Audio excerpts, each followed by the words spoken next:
Right, I think we're live, everybody. We'll give it a couple of minutes just to allow everybody to dial in and join us, and then we'll get started. So probably get started about 2 minutes past 2. For everyone that is dialed in, please feel free to let us know where you're dialing in from. If you want to let us know geography or which local council potentially you work for, that'd be great.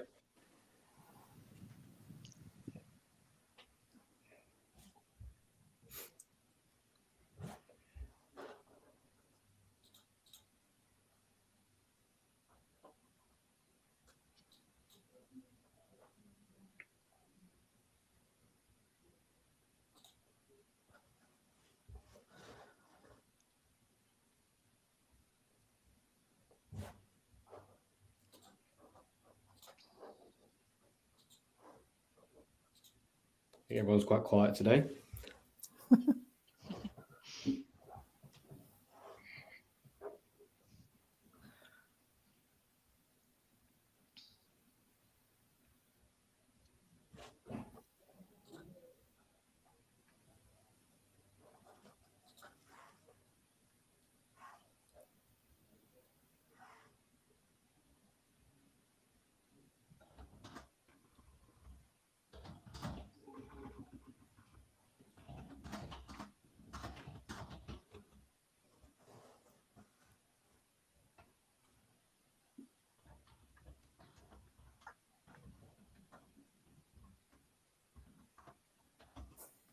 Just give it another sort of 60 seconds or so, and then we'll dive in with some introductions and kind of set the scene for everybody that's dialing in, and yeah, we'll go from there.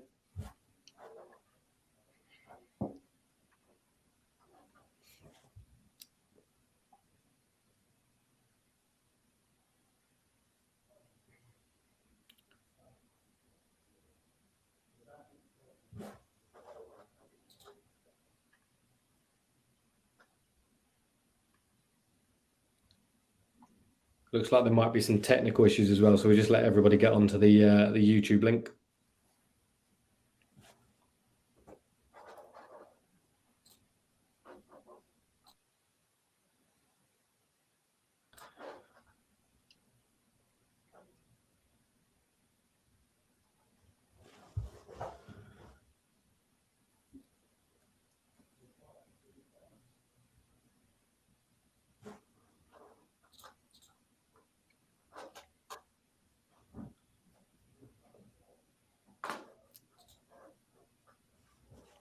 Right, well, I think that's probably about time. So I will start with a brief introduction to myself. So I'm Tom. I'm obviously one of the team here at Thrive. I'm going to be the host for today. The plan's to keep this quite informal, more of a conversation with some real world examples being brought in as we kind of talk through this. But this is pretty much the only slide you're going to see for the next 60 minutes or so. So I'm going to introduce everybody, or allow everybody to introduce themselves. So I'm going to start with the team from Dorset. So Rob, if you want to go first and introduce yourself. Yep. Hi there. I'm Rob Carter. I'm the digital learning consultant for Dorset Council. Been a Thrive customer since 2020. So, Terry. Sorry, yeah. So I'm Terry Mansfield, and I'm a learning and development assistant for Dorset Council. And yeah, same. So we've had Thrive since 2020, and I've been working in the role for about 6 months. So yeah. Fabulous. And then we'll hand over to the team from Wirral Council as well. So Ashley, if you wanna go first. Yep. Thank you, Tom. Hi everyone. I'm Ashley. And I'm a digital officer from Wirral Council. Perfect. Hi. Sorry. I'm Sandra Felwell, and I'm the Learning Inclusion Manager from Wirral. And we actually joined Thrive 12 months ago this week. So we've had the product for 12 months. Fabulous. Thank you very much, everybody. So yeah, today we're going to talk through a bit about the kind of common challenges that L&D within the public sector are facing. We're going to look at some kind of new ways that I guess you, as examples of organisations, are kind of using social learning to kind of spark collaboration and connectivity and really drive better engagement. And then look at the kind of role of technology and the kind of opportunity that has to enable culture change and kind of shifting learning mindset. So to kind of start the scene, or set the scene, and kind of start the conversation today, it'd be really good just to kind of explore from your folks' perspective, kind of what are some of the common challenges that L&D are facing, particularly within the public sector. Sandra, I'll throw that over to you first of all. Okay, I think there's a couple from my side of things that we've been trying to deal with.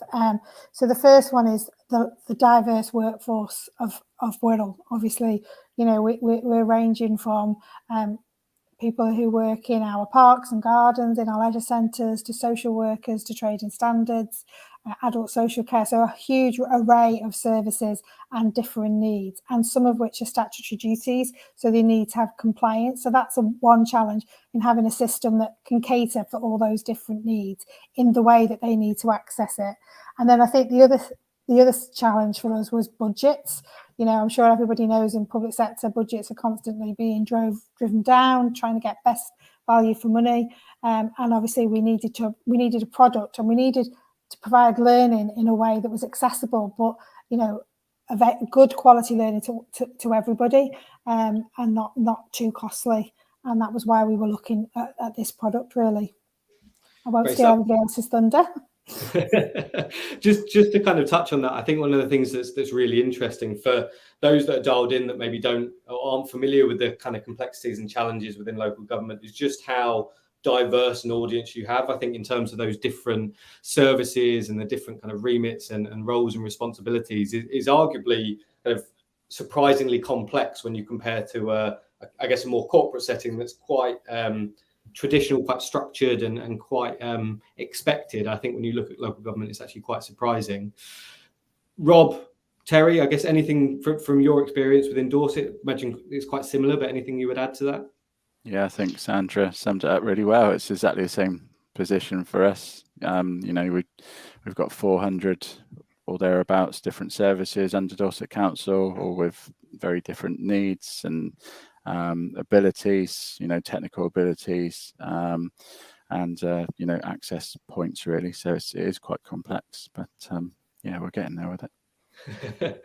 And I guess just on that then, in terms of the role of technology to kind of address those challenges, what are you doing as organisations to address those challenges and kind of those possible kind of issues and concerns within that might be faced? I mean, just thinking about kind of being such a diverse workforce and having a lot of the workforce obviously aren't working in offices, but are out on the field and don't have as much digital access. Obviously, promoting the app that we have with Thrive is absolutely brilliant, because that's something that can be accessed by anyone, anywhere. And it means that obviously people like that with certain time constraints as well can kind of pick up the learning as and when they're able to, rather than having to, commit to a few hours at a time to finish things with training or attending certain training. So yeah, that's definitely something we're using with those challenges. Fabulous. And I guess those challenges have only been compounded over the last sort of 3 years since the pandemic. Presumably they're challenges that you as organisations have faced anyway, but then moving to I guess work from home sort of hybrid kind of workforce, is that kind of expedited this change in kind of digital transformation then? Ashley, Sandra, I'll let you two kind of take that one. I think for us it definitely did, and it changed our whole emphasis around how we were going to do learning as an organisation. So in the past, Wirral Council had been very traditional about having like learning events, people attended events and that sort of thing. E-learning was there for compliance, and everybody groaned when they got a bit of compliance learning that was e-learning. With agile working, 70% of our organisation now works agile, which means they could be anywhere. They could be in an office, they could be in a coffee shop, they could be at home, as well as our staff who are always based outside of an office. And what we wanted to do was make learning really accessible, because they no longer have somebody in the office to ask that question or to show them how to do something, or they don't want to traipse into, come into a location to gain training. So our system was all built around learning in the flow of work, and we actually branded our system to be called Flow. So that actually people asked Flow, like when you're at home, you ask Google or you ask Siri or you ask Alexa. We wanted everybody when they were in work to ask Flow to find out what they needed to do. And that's enabled us to create this whole load of content that's been developed by everybody in the organisation. And me and Ash will probably agree, we're surprised about the amount of learning that's being created by everybody in the organisation and uploaded into the system, aren't we, Ash? Definitely. I think we're starting to see a lot more teams upload their own content for their area, and likewise we're starting to get a lot more of user generated content as well. Fabulous. And Rob, Terry, I guess in your experience, is that shift away from traditional training like face-to-face training to a kind of digital first approach, is that something that you've also seen move forward with kind of greater speed over the last few years? Yeah, absolutely. I mean, not only because of lockdowns and things like that, budgets have a big effect on it as well. So rather than having to hire out a committee room or a space to run training and bring people in to run the sessions, we're moving things and redeveloping them as an online resource. So that's helping to reduce our outlay for learning opportunities. Fabulous. I'm just going to try and bring up an example here, just to kind of really kind of show that and bring that to life. And the top one here from your site here, Rob, looking at equality, diversity, and inclusion. We have a fairly traditional topic area, right, in terms of nature. And actually, the key takeaway from me here is that you're looking at 64,000 content views across that. Like to have done that at scale across an organisation and rolled that out in a traditional setting would have been difficult to say the least, I think. Absolutely, yeah. I mean, that's another great benefit of the online learning. There isn't a restriction on access or spaces, whereas a traditional setting, you may only be able to fit 20 people for a session, and even if you're running a session every week, you're never going to hit those sort of numbers. So yeah, it makes it a lot more inclusive and accessible to everyone. Fabulous. I mean, I guess in terms of those budget challenges, then is there anything else? I guess we're all aware of that kind of the budget black hole piece within local government and public sector. How has that changed the way that you've had to work as well? Is there any other kind of considerations that you've had to bring in from an L&D strategy perspective or from a technology perspective? And Sandra and Terry, or Sandra and Ash, I'm sorry, I'll pass over to you. As we said, budgets are ever decreasing, but actually sometimes we were going out getting trainers in potentially that actually we already had the knowledge in-house. So what this has enabled to do is really identify experts within the organisation who we work with to develop really good content. And it's so easy to put that up. And we've gone away from using e-learning to much more video content, doing it via, Teams videos, creating little videos, rather than actually doing full e-learning courses, which people get a bit fed up clicking through sometimes. So I think that's been able for us to actually use that expertise within the organisation has really helped and reduced cost as well. Perfect. And yeah, definitely. I actually spent a bit of time looking through your site just to see some examples and some content. And one of the things that I think really jumped out at me was there's a video from your chief exec, Paul, talking about health and safety and the importance, I guess, for your organisation and what that means for the organisation. And that's, I guess, typically quite a dry, again, difficult subject for people to relate to. It is, I guess, their expectation for health and safety training can be, again, challenging. And so having somebody within the organisation talking about that makes it much more relatable and accessible. Yeah, definitely. And people warm to it more as well. You know, if you think about the way everybody learns at home now, going back to that learning at home bit, you know, most of us are watching YouTube or that sort of thing. We find it much easier to learn that way. But we also do try and supplement it with to recognize other people's learning styles, you know, other mechanisms. So it's not just video content. But again, it helps people understand things better when you're trying to get a clear message over and build those values within the organisation. Fab. And Rob, Terry, I know, again, one of the conversations that we were having before this call was around some key initiatives for you, specifically looking at leadership and management development. So again, how as an organisation you can change the way that you would have typically dealt with that, and again, the role that Thrive has to play in terms of the delivery for that content. It'd be really good to get your thoughts and I guess here's some ideas on that. So with the leadership and management academy that we've put into place, you know, the platform has given us kind of a place where everything sits, where people come just to view that content and anything to do with the LMDA. You know, it's all in one place and it's all in sections. It's set out. People can find everything easily. It encourages people to kind of share the content as well. You know, and it's just great to have it all in one place, but also to be promoting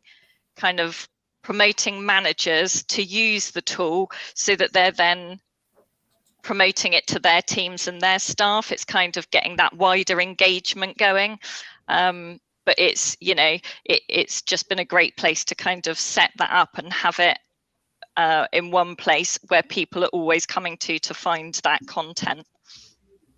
Definitely. And is this an initiative that you're going to be kind of drip feeding to people over the next sort of 12 months or so? Again, I noticed having a play around on your site that some of this content is coming soon. Are you trying to build that excitement to it and get people? Yeah, definitely. It's really in the early stages. It's literally just launched, and obviously throughout the organisation we've had lots of comms engagement and things. But yeah, we didn't want it to kind of be there, you know, all from the first day. That it is kind of drip fed in, and people, you know, will use it continuously. It's not just to go in and have a look and then, you know, use what you want and don't come back. It encourages people to keep coming back to view that content and to see what they can use for developing. Fab. And I guess that really aligns to Sandra's point around, you know, flow and the role that has to play at Wirral Council of being a place to go for information and knowledge as a continuous thing, rather than, I guess, that historic traditional mindset or relationship with learning management systems that's very linear and transactional in terms of doing your compliance learning once every 12 months and never touching it again, right? Yeah, definitely. And it's kind of encouraged people to kind of question, you know, question how we're learning. Like Sandra was saying, it's not just visiting a training session for 2 hours and then going away from that. And it's not just doing your compliance learning, but there's lots of different styles to learning, and, you know, and it's all in one place. Fabulous. Love it. And actually, I'm gonna pick on something that we spoke just before we went live, which is, I guess, one of those other challenges, or maybe that people don't think about, is how you view your learners. And so one of your values that we're talking about is kind of customer focus. And actually, again, I wouldn't have thought this, thinking of local government and the relationship with your learners, but that your residents are actually customers, and that really has to come into how you treat individuals and from a learning perspective as well, I imagine. Yeah, definitely. I mean, our residents are our customers. We've got both internal and external customers, and I think it's important that the content that we make, you know, has our customers at the heart of it as well. So definitely. Awesome. And just before we move on, one thing I did just want to kind of revert back to is when we talk about budgets, and this is specifically for the team at Wirral Council. In terms of those budget considerations, one of the things that we talked about was the kind of G-Cloud framework and the fact that you procured through that G-Cloud framework. I'd be really keen to hear your thoughts on that as a process, but also how you found and came across Thrive as part of that search as well. Yeah, so I'd used dCloud from a previous organisation, and when I joined Wirral, this was my first project a year ago, and we had a very short timescale to get it in. So we could have gone down the traditional route of going on, you know, Chest, or if that's what everybody uses or whatever, but we actually knew that there was a quicker way to do it, and one that actually works out just as well in sometimes. And because we know certain suppliers don't always have the ability to submit, you know, tenders within. So if we'd have gone down that route, we may have only got some of the really big players potentially submitting those tenders. We went on gCloud. You can have a look at all the different providers out there. It very clearly sets out what their terms are, what it is that you could get. We you know, Thrive was one of those. We did a sort of a desktop tender process looking at all of those, and then we did it that way. And it was, we actually, from looking at it to getting it installed, getting it going live, it took us 12 weeks. I think that was the time period we had, and that was from the procuring it all the way through to actually installing it. So pretty good going, I would say. Yeah, definitely. I was looking at some notes on our internal systems and saw that you were officially a customer as of November. But then earlier you were talking about kind of celebrating your one year anniversary. So to turn around from November to January go live is, it's pretty impressive. It was, yeah. And that was down to obviously our team, but, you know, a huge thank you to Thrive as well, because they pulled out all the stops for us, which was great. Excellent. Lovely little plug. Great. And no, it's really good to hear. And my next question was going to be to kind of look at, like, what does L&D look like within Dorset and Wirral Council? I'm really keen to understand, are there similarities? Are there differences? Like, is that consistent across all local governments? So yeah, just really keen to understand kind of team structure, priorities, vision.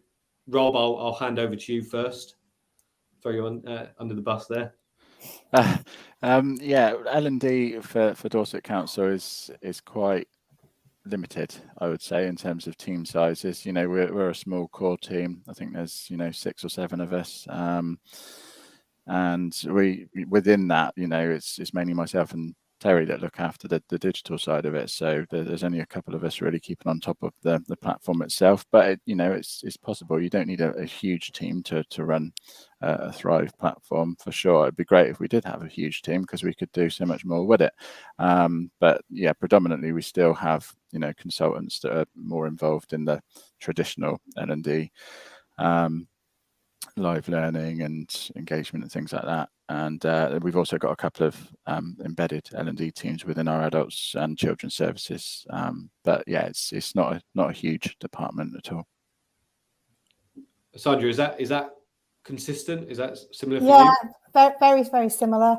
We've got a very small we're learning and inclusion. So when we actually just look at the learning side, there's probably 3 or 4 of us within the team.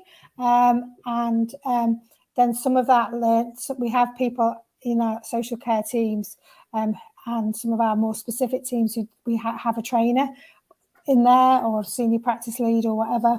But it is a small team. We do commission, but we only commission when we really have to now to get trainers in, because it all costs, and it's just a one-off thing as well. Whereas what we're trying to do is build that expertise within the organisation and using Thrive to deliver that. So, you know, it is hard to, you know, get learning moving and actually getting everybody involved to take ownership, you know, because we've also recognised that it's really, really important that we do develop our staff with the current, you know, talent issues that we've got. We've got an ageing workforce. It's really difficult to recruit in the market. Everybody's struggling. So the ability to sort of grow our own and develop our own and infuse our own is really, really important. And the feedback we're getting is people are finding learning that they wouldn't have normally had access to had we not had Flow in place. So, you know, that's good, because it takes some of the work off us. That's great to hear. And I guess as you know, fairly lean L&D functions, then there's kind of 2 aspects that I think are really important. The first is that kind of democratization of content creation, or delegation of content creation to those individual departments that can own that, but also being smarter in terms of that content creation piece, or actually going down the content curation route. And again, one of the things that we spoke about was, you know, for your parks and environment team, actually, creating content around how to use a hedge trimmer may have been something that would typically sit with L&D, but actually, creating that yourselves is nigh on impossible. And so being able to work with your suppliers or understand what content already sits that's available to people and just leveraging that is also massively important, right? Yeah, our parks team, some of our services that are really hard to reach our class have really embraced it. So what you're showing now is, some of the training that's been on the learning pathways that have been put up by our parks team. Ash, I should let Ash, because fully supported everybody, haven't you, Ash, in it? 100%. Our Parks and Environment team are doing a fantastic job at the moment. They've really taken to Flow, our Thrive system, and they've begun to actually get their service-specific learning onto Flow, which is great. So one of the things that they've been doing is contacting their suppliers, manufacturers, and they've been getting hold of manuals, and they've sort of thought, let's get that on Flow, so it is accessible anywhere, because Parks and Environment is obviously quite a face-to-face service. It's not office-based, so they could just download the app and they could access these manuals from anywhere, really. So it's great. Yeah, absolutely. Again, I think that's where we see success consistent, not just when we look at kind of local government organizations, but also across our wider customer base, is that ability to just go in and easily pull content from the web and just get that in front of the people that need it in a really kind of quick and easy way. It is so valuable and so important. And I guess I'd be really keen, again, because both organizations have come from a fairly traditional platform previously. In both cases, you were using a Tatara platform or Learning Pool platform. I'd be really keen to understand, like, how has that changed for you? How has content creation changed in terms of where you were to where you are now, and also kind of where do you want to be in the future as well? And Rob or Terry, I guess I can hand over to you. Yeah, it's a huge change for us from the previous platform we were using. Whereas that was a really traditional LMS where it was a government catalogue of 45-minute long e-learning modules, and that was it. And they would just be sat there gathering dust. Hardly anybody used them. It was a requirement for some people to go in and complete mandatory training. But now the Thrive platform gives us the ability to have content in every media type you can imagine, linking out to external resources. So we're not just restricted on a certain catalogue. We've got the ability to put YouTube videos and all kinds of stuff, TED Talks, what have you, so that people can use it not as necessarily a leisure activity, but they're more inclined to engage with the system when it's not just a requirement of them by their manager. There's an element of enjoyment, and there's a lot more scope for them to find something that's of interest rather than just the mandatory stuff. Yeah, and I guess that curiosity piece is really important, right? In terms of a platform that can enable you to simply ask your learners, what are you interested in learning more about? And letting Thrive kind of do that heavy lifting for you, getting the right content in front of the right people at the right time, right? That's a core aspect of it as Thrive as a platform. Yeah, and I think what people really enjoy is, again, with on the homepage, is you can say what's new, so people can see new things that have been added. They can see things that are trending, so they can look at what everybody else in the organisation is looking at, and then you can make specific audiences, so only certain things go to managers. They can see that and all that. I think that really helps because we're getting so much data every day. It helps people sort of be able to quickly take a snapshot and think, oh, I'll have a quick look at that. And we try and keep most of our learning to 5-10 minutes because we know that's the level of concentration people have. So anything over that, really, we have to then chunk it down into smaller bite-sized sessions. But that's, just because we know people don't have the time. Yeah, one of the things that I loved on your platform and kind of really keen to show is you have a block on your homepage, which is, asking somebody, are you short of time, right? Do you want content that's just bite-sized under 5 minutes? Or actually, have you got a bit longer to consume something that's maybe over 30 minutes in duration? And I think that recognition of where is a learner learning, or, where do they find themselves? Are they out in the field, or are they in a back office support function? Like, their ability to consume longer form content and service up the right content at that point of need is also really important as well. Definitely. And in terms of the kind of future vision, so we talked about kind of where you've come from and what Thrive has enabled in the short term. What, for both of you or both organisations, what does the future look like, and what role does Thrive have to play in that? I think Thrive has the ability to kind of drive that engagement with the whole organisation. And again, I think Sandra mentioned earlier about when there's specific teams that have specific learning, they can take that ownership over the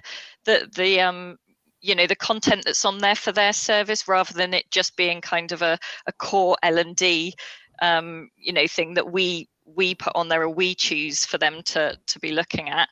And I think it's just having all those different learning styles, having being able to have the pathways on there, and for people to be able to search for what they're looking for, and being able to pick how they learn best, rather than us just telling them this is what you need to know and this is how you're gonna learn it. So it's about driving that engagement. Love it. And I think for us, we always said our role was to enable and facilitate our organisation, and that the actual Flow platform was everybody's platform rather than learning's platform. And the team have been going out, talking to services, giving them a view of what the art of the possible is. They grab hold of it and go, oh wow, that could solve X, the next problem for us. We were with Leisure Services last week, and they were going, we could use that. Our head of service could be doing a video cast once a month on it to get everybody involved, because they can see it on their app. We can be creating learning pathways for our leisure assistants, all those sorts of things. They were just seeing the art of the possible. And I think for the next 12 months, that's really where our focus is, because the system is only as good as the content that's on it. And the content that's on it has got to be really relevant to the people who are going to use it. So our role is to enable and facilitate having that really good content to enable people to learn properly. Great stuff. In terms of, from a social learning perspective, is that something that, again, that you're trying to actively encourage, not just from a content creation perspective, but that sharing of, coming across content that you think might benefit other people within the organisation? Is that something that you're actively encouraging or leveraging as part of your learning strategy? That's, I guess, a question for either parties. Ash, we've done quite a lot of that, haven't we? Yeah, we're constantly going out to different services, aren't we, Sandra? And letting them know how our platform Flow can help them and their team, and what the capabilities are. And we are finding a lot of services are now coming to us after going out to department meetings, and they're asking the questions. What can Flow do for our team? How can we get our learning onto Flow? So I think over the next couple of months, we're going to be doing a lot of work with all the different teams, so that they can create specific learning pathways for their services and their areas. Great stuff. I think that idea of being a facilitator, I think, again, this is one of the things we spoke about, actually, putting the control and the opportunity into the hands of the people within the organisation that know their subject matter better than you ever could, giving them that framework, that structure to kind of help best leverage Thrive as a platform, as an enabler to engagement, but actually letting them do the do, I think is really powerful. Scary. I think it really empowers the teams as well.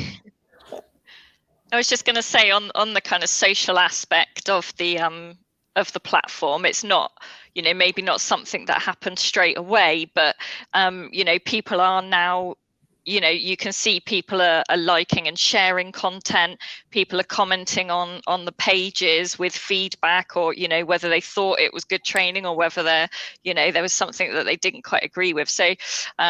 So yeah, people are starting to use that, and it's a good feedback tool to see what people are interested in, and how they're accessing it and what they're looking at. Yeah, definitely. I think we're starting to see a lot more of engagement here at Wirral as well. A lot of users are starting to comment, like, share, so it's great, really. Fabulous. And I guess that sort of more anecdotal feedback to help inform future, content strategy or learning strategy is really useful, right? In terms of, those insights that you can get from your people. Yeah, and just even being able to see, what content's getting the most views. So you sort of then know, actually, that's what people are looking for. Sure. Or being able to comment and ask a question. There's the facility on Flow to ask questions out there, to ask questions about, a subject, then you can actually get a feel for what people want as well. So that's really helpful. Awesome. And then I guess in terms of, looking at the future, Rob, Terry, we've talked about your leadership and management program being a key initiative for you over the next 12 months. Are there any other sort of core projects or core areas of focus for you? Just continuing to build on that, really. We've recently done a redesign and upgrade of the Explore tab, so where we break down our content into a dozen or so main categories and just allow people to find certain pieces of content easily.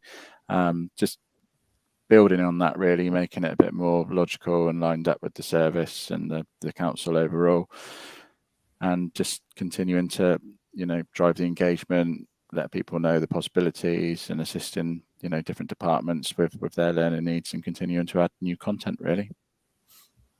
Fabulous. And Sandra, Ashley, I know again when we spoke about this, one of the things that is going to be an area of focus for you is onboarding or creating an onboarding journey for different services. But again, using that, going back to that facilitator piece that we talked about of creating a structure and a template or a framework for these onboarding journeys, but allowing those different services to tailor it to their needs as well. Can you maybe talk to that a little bit more?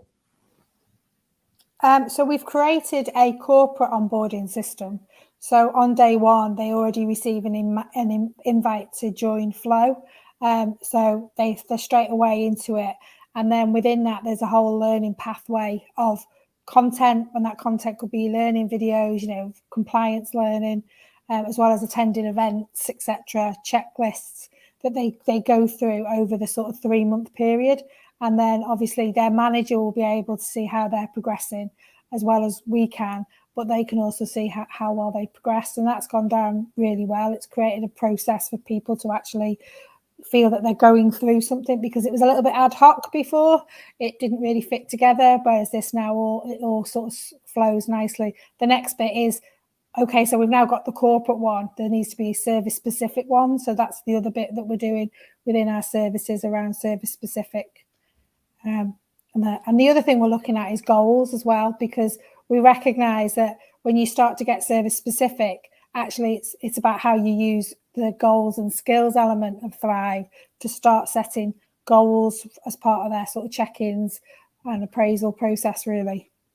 Fabulous, love it. And I guess that looking at that onboarding piece, it perhaps it's quite simple to say, but onboarding is so important in terms of setting the expectation of what learning looks like within the organisation, right? That's presumably going to be a learner's first interaction with Flow, in your case, into their first interaction with L&D, and is going to set that tone for that learning piece going forward as well, right? Definitely. And the feedback we've had, like I said, has been really good. Because it feels, I'm sure everybody else on the panel will agree, it feels very modern. It feels like something you use at home. You don't have to really be trained on how to use it because it's so intuitive.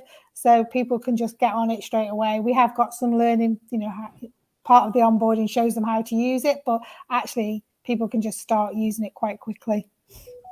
Fabulous. Anything else anybody wants to add in terms of key initiatives before I move on to our next question? No? So my next question is going to be, what is your number one kind of tip for success when implementing a new learning platform? I guess in this case, Thrive, right? But overall, what would be your one tip for success? Terry, I'm gonna throw this over to you. I think make it look fresh and keep it kind of specific to what you think your learners need or want. I think, like Sandra was saying, like with her platform, they've picked out like the time constraint, but just on the homepage, making it look fresh and having bits on there that people will want to kind of click in and find out more about. Love it. That's great. Ashley, anything you would add to that? Yeah, I would say a range of content. So not just e-learning, not just articles, but a real mix, and a mix in duration as well, to complement staff that work in different areas so that may not have as much time as other areas, for example. Perfect. And then Rob, Sandra, anything you would add more from a, I guess, from an implementations perspective? So in terms of, Sandra, I appreciate your journey was quite quick from contract signature to go live, but anything that anybody that's kind of thinking of going on that journey should consider to be as timely as you were?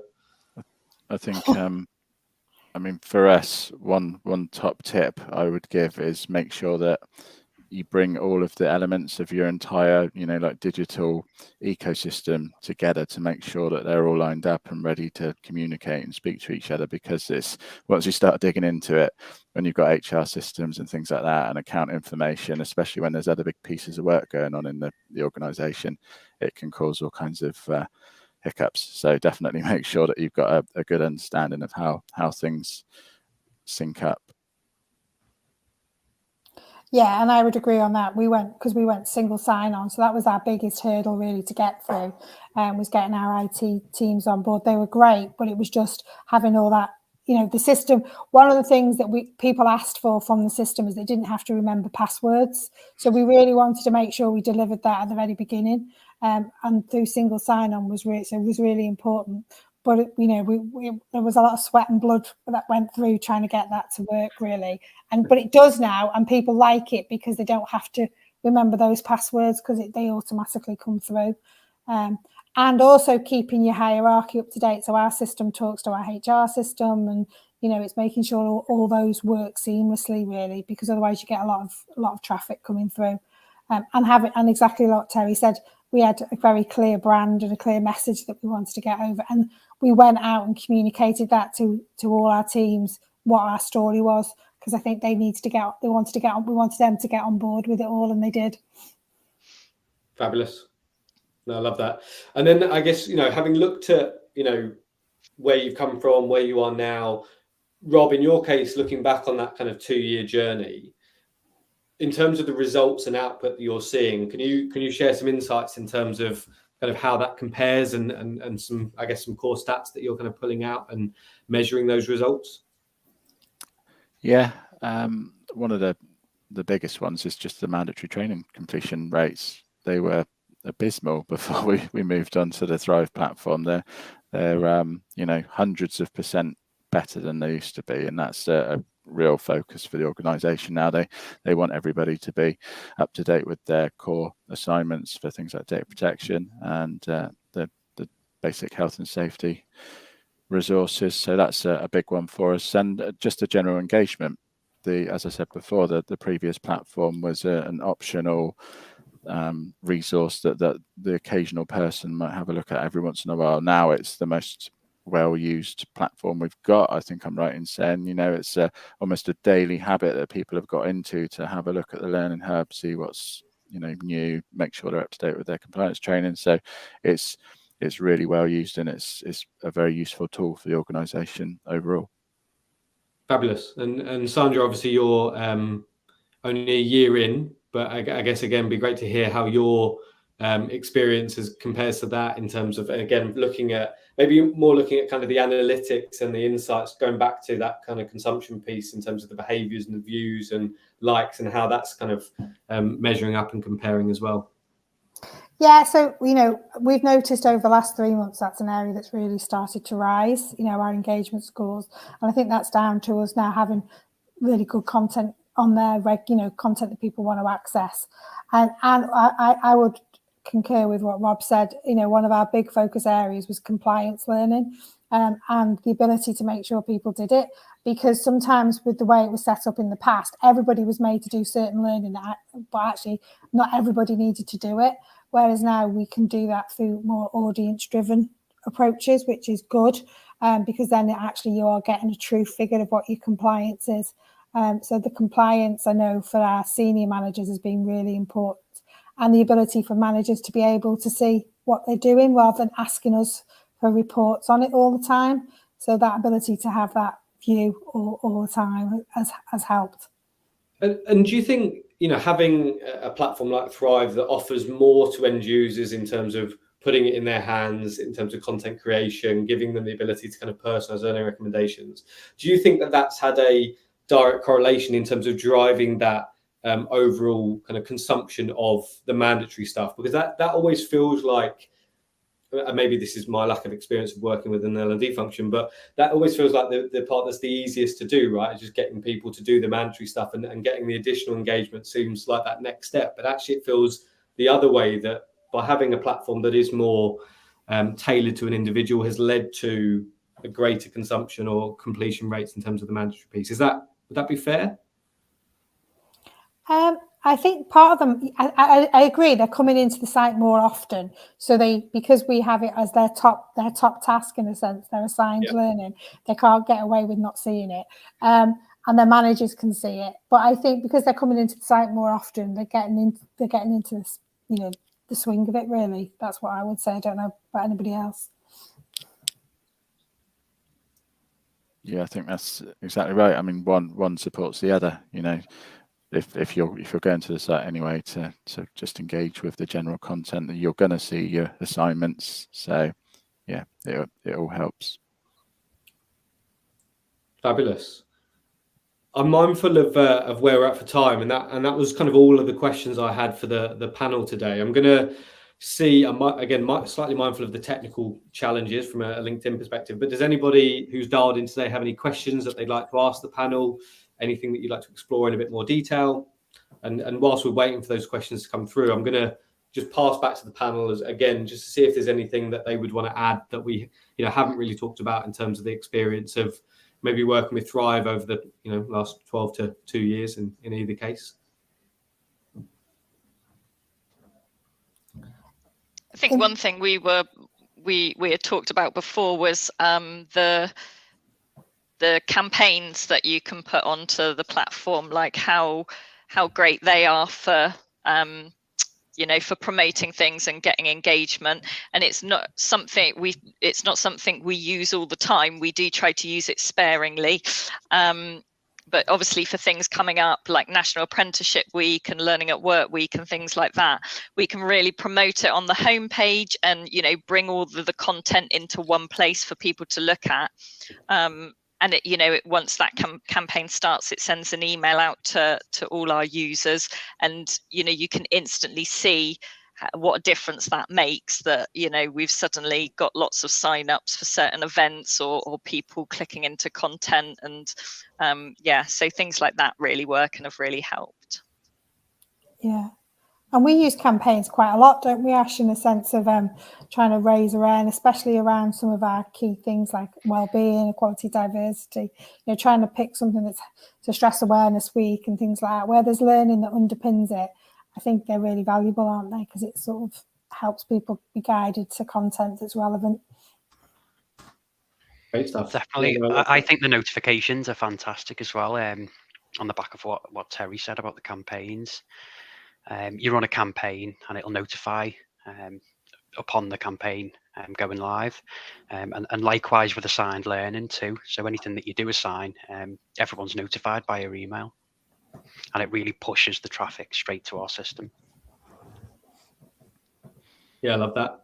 Any other insights from anybody that they want to share?